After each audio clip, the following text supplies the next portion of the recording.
tout le monde, j'espère que vous allez bien. Aujourd'hui, petite vidéo bilan lecture du mois de mai. J'ai lu, je crois, 5 livres et 3 mangas. Donc c'est parti. On commence avec les 3 mangas que j'ai lus. C'est toujours les Zelda. J'ai lu le tome 6, 7 et 8. J'aime toujours. Les dessins sont toujours aussi beaux. La suite de l'histoire, suit son cours, c'est logique, mais elle suit bien son cours, tout ça. Elle a aussi des petits messages assez sympas dedans. Et comme je vous disais dans mes premières vidéos où je parlais du manga, si vous voulez commencer un manga mais vous ne savez pas par quoi commencer, et puis si vous aimez le jeu Zelda, moi franchement je vous les conseille parce qu'ils sont vraiment trop bien et encore une fois les dessins sont trop beaux. Ensuite j'ai lu Le jeu des tricheurs d'Anita Higgins. Je ne l'ai pas avec moi parce que c'est une amie à mon papa qui me l'a prêté. J'ai bien aimé, mais j'ai trouvé que l'histoire d'avocat avait vite été mise de côté, en fait. Parce qu'on va suivre 2 avocats qui vont être sur la même affaire. Ils vont traiter une affaire de divorce et chacun va être le parti de la femme ou de l'homme. Et l'histoire d'amour a vite pris le dessus sur l'histoire d'avocat. J'ai trouvé ça un peu dommage. L'histoire était vraiment prévisible, même si par contre on se prend pas la tête quand on le lit, c'est vraiment une romance qui suit son cours.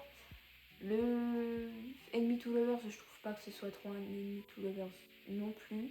Et je ne sais plus la note que je lui ai mise, mais je crois que c'était un 3 ou un 4 sur 5. Mais bon, c'est pas un mauvais livre, mais c'était pas non plus... Je saurais pas comment vous le dire en fait. Parce que j'ai vraiment été mitigée du début à la fin. Donc 3 ou 4 sur 5, c'était suffisant pour moi. On continue avec le tome 6 de la saga d'Oren, l'une de mes sagas favorites. Et alors ce tome, ça a été presque un coup de cœur. Il a clairement surpassé mes attentes parce que j'ai attendu 1 an avant de pouvoir le lire, parce qu'il est sorti qu'au mois de mars de cette année. Et tout est vraiment parfait. En fait, du tome 1 au tome 6, tout est parfait. L'histoire suit tellement bien son cours, elle est tellement logique que la saga elle est juste incroyable, donc je vous la conseille vraiment. Et la romance, vraiment la romance entre Ravanger et entre Oren, mais c'est entre Slade d'ailleurs et Oren, c'est incroyable. Et on a plusieurs points de vue dans le livre, vraiment beaucoup. On n'a pas trop non plus, mais on a plusieurs points de vue qui sont hyper intéressants à voir parce qu'on voit comment l'histoire est vue par tel et tel personnage, comment les romans sont vus par tel et tel personnage. Et c'est une belle petite brique, mais il se lit hyper rapidement. On est tellement dedans qu'en fait on peut plus s'arrêter de le lire. Et j'étais un peu triste de quitter la saga parce que du coup j'ai fini, je sais que je la recommencerai pas ou alors pas tout de suite parce que j'ai d'autres livres à lire. Et ça m'a fait un petit pincement au cœur de finir la saga comme ça, même si le dernier chapitre m'a un peu saoulée.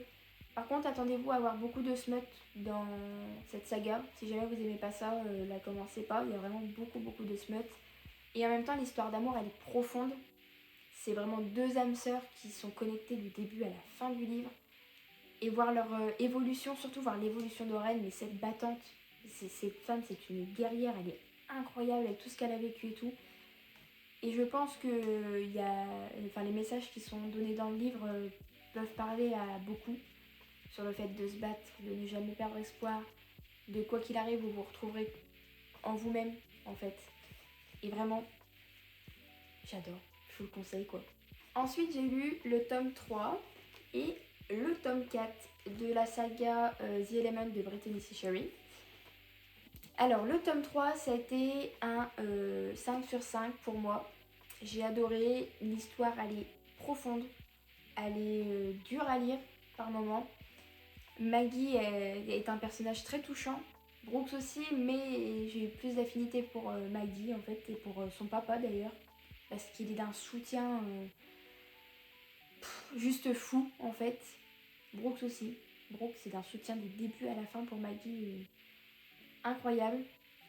Maggie va vivre un événement compliqué dans sa jeunesse qui fait que elle va devenir muette. Voilà, c'est parce que c'est dans le résumé que je vous le dis sinon. Et Brooks et sa famille vont l'aider à évoluer, à avancer.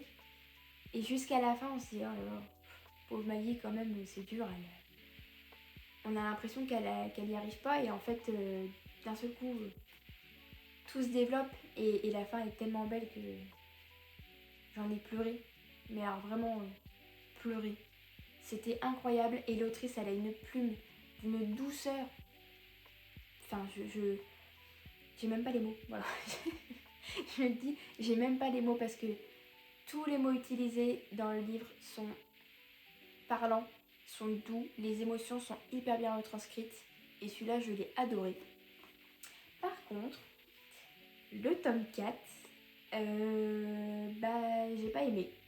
Voilà, j'ai pas aimé du tout. J'ai là cette fois-ci par contre ressenti aucune émotion de la part des personnages. Je me suis pas attachée à eux et l'histoire elle est enfin elle m'a pas dérangée mais j'ai rien ressenti, ouais. J'ai aucune émotion, rien du tout et j'en ai beaucoup vu dire que ce tome 4 les ont déçus. Et ouais, moi aussi, il m'a déçue. Je pensais que j'allais partir sur une saga avec presque un coup de cœur pour tous les livres. Et finalement, non, pas du tout. Alors que le 1, 2, ils sont géniaux. Le 3, c'est mon préféré. Mais alors celui-là, nul. Ouais, j'ai que ça. Je l'ai pas aimé du tout, j'ai trouvé nul. Après, chacun ses goûts. Il y en a d'autres qui l'ont adoré. Hein. J'ai vu sur TikTok une fille dire qu'elle l'avait adoré. Mais moi, c'est pas passé et ma cousine, elle m'a dit que c'était pareil, que pour elle, c'était pas passé. Donc, un peu déçue sur cette fin de saga, mais les 3 autres rattrapent le truc. Et pour finir, j'ai lu Tenir debout de Melissa d'Acosta. Au début, j'ai eu un peu de mal parce que les 2 personnages principaux ont un écart d'âge de 18 ans. Et ça m'a un petit peu dérangée parce que elle, la protagoniste féminine, ouais, c'est féminin en général, elle a mon âge. Voilà, elle a 24 ans, donc elle a un an de plus que moi, et elle sort avec un homme de 42 ans ou de 43 ans. Et j'ai eu un peu de mal, parce qu'à quelques années près, c'est l'âge de mes parents, et ça m'a pas emballé tout de suite en fait. Même si leur histoire est belle, spéciale en fait, vous comprendrez si vous lisez le livre. Elle est un peu spéciale au début, mais elle est belle quand même parce que lui va avoir un accident et ils vont traverser des choses très très dures, des moments très très durs. Et quoi qu'il arrive, ils se battent, elle essaie de le sauver comme lui, à un moment donné, va essayer de la sauver elle. Et c'est beau parce qu'il y a quand même de beaux messages de vous avez eu un accident, c'est très dur pour vous, pour votre famille, mais ne perdez pas espoir, vous êtes encore vivant, vous pouvez encore vivre des choses.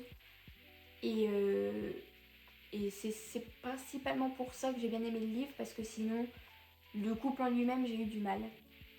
Mais tous les messages derrière, Melissa d'Acosta, comme d'habitude, elle arrive à vous chambouler avec ses écrits, à retransmettre les émotions avec de simples mots, alors que d'autres n'arrivent pas en fait. On sent vraiment qu'elle a écrit ce livre avec toute son âme, si je peux dire ça comme ça.